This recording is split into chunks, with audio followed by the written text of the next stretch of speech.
دور تک چھائے تھے بادل اور کہیں سایہ نہ تھا، اس طرح برسات کا موسم کبھی آیا نہ تھا۔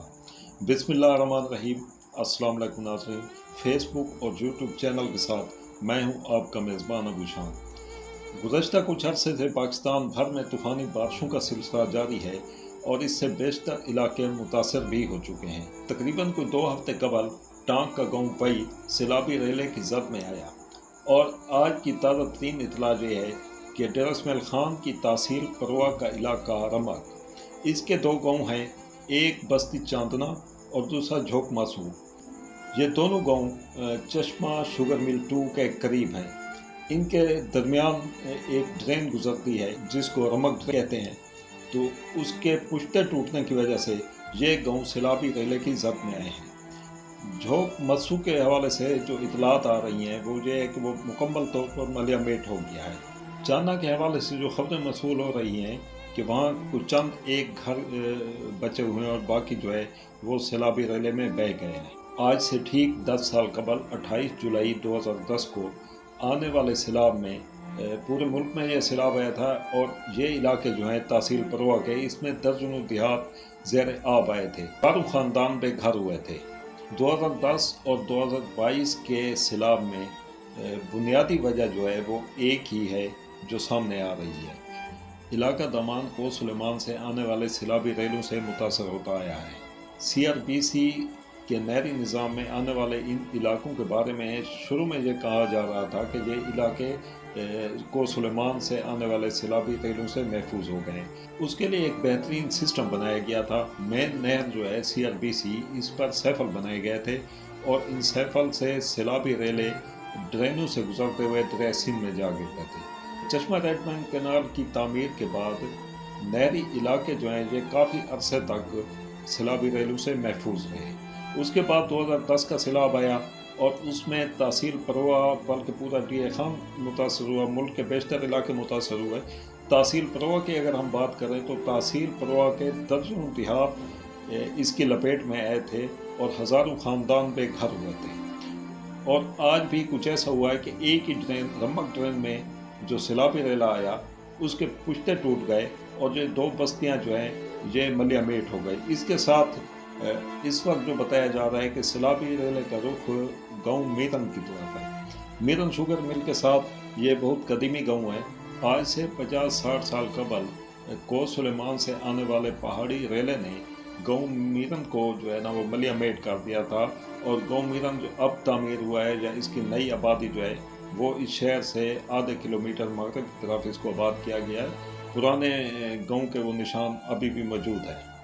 تو آج رمک اور میرن کے درمیان جو ڈرین گزرتی ہے، یہ پانی چودوان اور منگل اور اس علاقے سے ہوتا ہوا اس ڈرین میں سے دریا سندھ میں جا کر گرتا ہے۔ چشمہ 2 جو شوگر مل ہے، اس کے قریب ڈرین کے پشتے ٹوٹ گئے، اور چشمہ شوگر مل کے عقب میں ایک گاؤں ہے جھوک ماسو، وہ ملیا میٹ ہوا۔ اس کے بعد سیلابی ریلے نے بستی چاندنا، یہ مین انڈس ہائی وے پر بستی آباد ہے، بستی چاندنا جو ہے، اور اچھی خاصی آبادی ہے، اس کو ملیا میٹ کیا۔ اب جو بتایا جا رہا ہے کہ وہاں پہ کوئی 1-2 گھر یا 2-4 گھر ہی ہیں جو ابھی تک بچے ہوئے ہیں، باقی بستی ملیا میٹ ہو چکی ہے۔ زیادہ تر ان بستیوں میں، ان علاقوں میں کچے مکان ہی ہیں اور نکاسی کا بھی کوئی بندوبست نہیں ہے۔ اس کے ساتھ اب جو بتایا جا رہا ہے کہ سیلابی ریلے کا رخ گاؤں میرن کی طرف ہے۔ جو مینر آتی ہے CRBC نہر کی، وہاں پانی رکا ہوا ہے اور کسی بھی وقت یہ ریلا گاؤں میرن کا رخ کر سکتا ہے۔ یہ سیلابی ریلا آج صبح کے وقت ان دونوں بستیوں میں جھوک مسو اور بستی چاندنا میں داخل ہو گیا تھا، اور علاقہ مکینوں نے جو قریبی گاؤں ہے رمک، میرن اور دیگر بستیوں کے لوگ، علاقے کے لوگ وہ جمع ہوئے اور اپنی مدادات کے تحت ان بستیوں کے مکینوں، مال مویشی اور ان کے سامان وغیرہ کو محفوظ مقام پر منتقل کر دیا۔ جیسا کہ میں نے پہلے بتایا کہ 2010 اور 2022 کے اس سیلاب میں ایک چیز مشترک ہے، اور وہ یہ ہے کہ زیادہ تر نقصان ان ٹرینوں کے پشتے ٹوٹنے کی وجہ سے ہے۔ یہ پشتے کیوں ٹوٹے ہیں، اس میں سب سے بڑا کردار ٹریکٹر مافیا کا ہے۔ جی ہاں، ٹریکٹر مافیا ہے، اور ساتھ میں قبضہ مافیا بھی ہے، جس نے ان ٹرینوں پہ کچھ حصے پہ جو ہے نا قبضہ کیا ہوا ہے، ان کے پشتوں کو کمزور کر کے وہ آباد کاری کر رہے ہیں۔ ट्रैक्टर इलाके इन ट्रेनों से रोज़ाना की बुनियाद पर सैकड़ों ट्रैक्टर मट्टी उठाकर मुख्तलिफ इलाकों में फ़रोख्त करते हैं। दूसरी जगहों से अगर ज़मीनों वगैरह से उठाई जाए तो वहाँ उनको पेमेंट करनी पड़ती है। यहाँ पे कोई पूछने वाला नहीं है, और जो सरकारी मलकियत में है तो कोई महकमा भी एक्टिव नहीं है कि इनको रोके। कई बार इसकी तरफ निशानदेही की गई, तो इस बुनियाद पर इनके पुश्ते कमज़ोर होने की वजह से 2010 में भी यही हुआ था, और आज 2022 में यही हो रहा है कि जब जिन आबादियों के करीब से सैलाबी रेले गुजरते हैं और पुश्ते पहले ही से कमज़ोर हो चुके हैं, तो ये इन सैलाबी रेले इन पुश्तों को तोड़कर इन आबादियों का रुख करते हैं।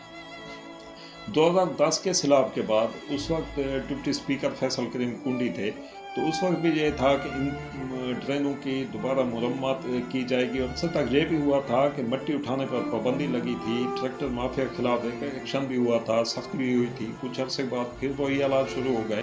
जो फंड मंजूर हुआ था उससे कितनी मुरम्मत हुई थी इन ट्रेनों की, ये इलाका मकीनों को तो आज तक मालूम नहीं है। जो पोजीशन 2010 में इन पुश्तों की छोड़ी गई थी वो आज भी वैसे नज़र आती हैं, और आज 12 साल गुजरने के बाद भी किसी ने इस तरफ तवज्जो नहीं दी। ना तो कब्जा माफिया के खिलाफ कोई एक्शन हुआ और ना ही ट्रैक्टर माफिया के खिलाफ। एक तरफ वो मट्टी उठाकर ट्रैक्टर माफिया जो है वो मट्टी उठाकर पुश्तों को कमज़ोर कर रहा है, तो दूसरी तरफ कब्जा माफिया है जो इन ट्रेनों में सरकारी अराजी में काश्तकारी कर रहा है, और मुसलसल इन पुश्तों को कमज़ोर करते हुए अपनी जो अराजी है उसको बढ़ा, कब्ज़े वाली अराजी जो है उसको बढ़ा रहा है। और ये बुनियादी वजह है जिसकी वजह से उस वक्त भी दर्जनों देहात मुतासर हुए थे और हज़ारों ख़ानदान मुतासर हुए थे। तो आज सुबह भी सैलाबी रेले ने 2 बस्तियों को मलियामेट कर दिया है, जबकि दीगर देहातों को भी इससे नुकसान का अंदेशा है। यहाँ पे बुनियादी चीज़ जो है वो ये है कि महकमे कहाँ हैं। क्या ये ट्रेनें जहाँ से मट्टी उठाई जाती है या काश्तकारी की जाती है, जहाँ पे कब्ज़ा माफिया छाया हुआ है, उनके खिलाफ एक्शन क्यों नहीं होता, और इसका ज़िम्मेदार कौन है? 2010 में इसका ज़िम्मेदार कौन था, और आज 2022 में उजड़ने वाली 2 बस्तियों का ज़िम्मेदार कौन है? इसके साथ ये कि आज सुबह ही से सैलाबी रेले ने इन बस्तियों को अपनी लपेट में ले लिया था। इलाका मकीन उनकी मदद के लिए पहुंचे थे, लेकिन वहाँ पे ज़िले इंतज़ामिया की तरफ से कोई इंतज़ामात देखने को नहीं मिले थे। हाँ, अलबत्ता तहसील चेयरमैन जो है फ़खरुल्लाह खान मियां खैल, वो पहुँचे थे। एक एक्सीवेटर पहुँचा था जिसके साथ किसी तरह बचाने की कोशिश तो की गई, लेकिन वो कामयाब नहीं हो सके। दूसरी एक खबर ये भी आई थी कि इंडस हाईवे को काट कर पानी का रुख जो है ना वो दरिया की तरफ किया जाएगा, मशरक़ की तरफ, लेकिन वो भी मुमकिन नहीं हो सका। वो इसलिए मुमकिन नहीं हो सका कि दरिया इंडस हाईवे के मशरक़ की साइड जो है वहाँ पे भी बस्तियाँ और उनके मुतासर होने का खदशा था।